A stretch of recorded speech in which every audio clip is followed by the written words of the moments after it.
Hemispherectomy is a very rare neurosurgical procedure in which a cerebral hemisphere, half of the brain, is removed, disconnected, or disabled.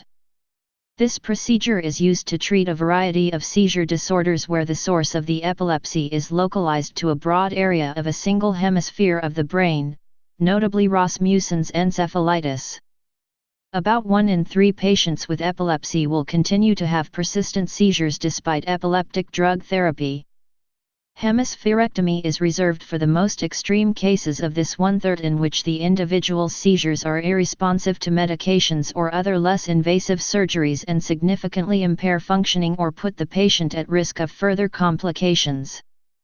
The procedure successfully cures seizures in about 85–90% of patients.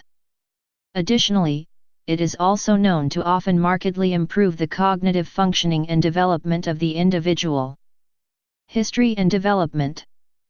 Hemispherectomy was first performed on a dog in 1888 by Friedrich Goltz.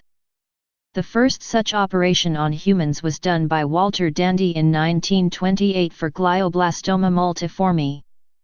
Hemispherectomy was revitalized in children in the 1980s by John M. Freeman and Ben Carson at Johns Hopkins Hospital. In the 1960s and early 1970s, hemispherectomy involved essentially removing an entire half of the brain. This procedure is known as anatomical hemispherectomy. Anatomical hemispherectomy decreases the likelihood that seizures will return, as there is no longer any part of the identified epileptic brain area left to cause seizures. A second type of hemispherectomy, known as functional hemispherectomy, has become more prevalent in recent years.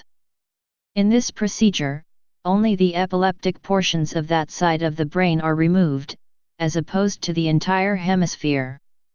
If a functional hemispherectomy is chosen over an anatomical hemispherectomy, it is likely because it allows for less blood loss and greater chance of resilience for the patient. Additionally, functional hemispherectomy is less likely to cause hydrocephalus, the excessive accumulation of cerebrospinal fluid in the brain, which leads to complications from harmful pressure on brain tissues. Within the last 15 years, a few types of functional hemispherectomies have emerged. One such procedure is known as periinsular hemispherectomy. Periinsular hemispherectomy has been developed to allow for seizure relief with minimal brain tissue removal. In this procedure, the surgeon aims to disconnect, rather than remove, the hemisphere, in order to minimize long-term complications. Another procedure relatively new to epilepsy surgery is endoscopic surgery, see endoscopy, surgery performed using small camera scopes and little incision sites. Its appeal lies in its minimally invasive nature, which generally decreases chance of infection and increases speed of physical recovery. Patient criteria. Because of the dramatic alteration of brain composition and the inherent risk that hemispherectomies pose, there are criteria that must be met in order for a person to qualify for the procedure. Criteria include no successful control of seizures throughout a variety of drug trials, and a reasonable to high chance of procedural success. One such predictor of success is often the age of the patient. This procedure is almost exclusively performed in children because their brains generally display more neuroplasticity, allowing neurons from the remaining hemisphere to take over the tasks from the lost hemisphere. This likely occurs by strengthening neural connections which already exist on the unaffected side but which would have otherwise remained small in a normally functioning, uninjured brain. In one study of children under 5 who had this surgery to treat catastrophic epilepsy, 73.7% were freed of all seizures.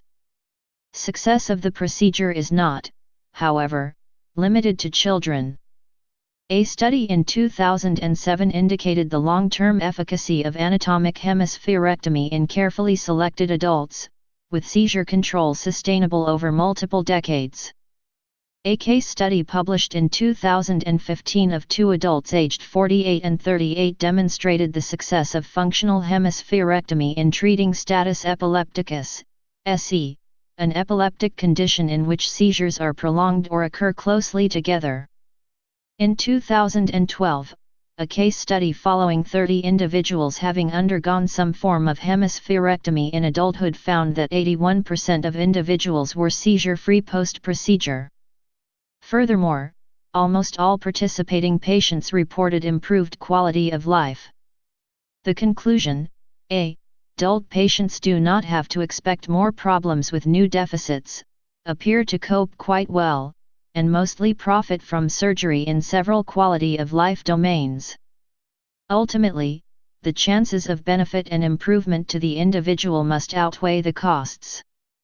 For example, a neurosurgeon would not recommend hemispherectomy in a patient who still possessed significant functionality, despite frequent seizures. Such a patient would risk losing their remaining functionality.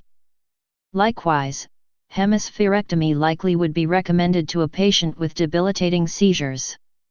A patient with little or severely deteriorating functioning does not have as much to risk by having the procedure, thus the chance of benefit to them is greater.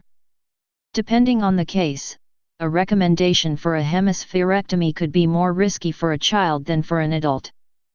Thus, age is not always the deciding success factor for hemispherectomies. Results: overall, hemispherectomy is a successful procedure. A 1996 study of 52 individuals who underwent the surgery found that 96% of patients experienced reduced or completely ceased occurrence of seizures post-surgery. Studies have found no significant long-term effects on memory, personality, or humor, and minimal changes in cognitive function overall. For example, one case followed a patient who had completed college, attended graduate school and scored above average on intelligence tests after undergoing this procedure at age 5.5.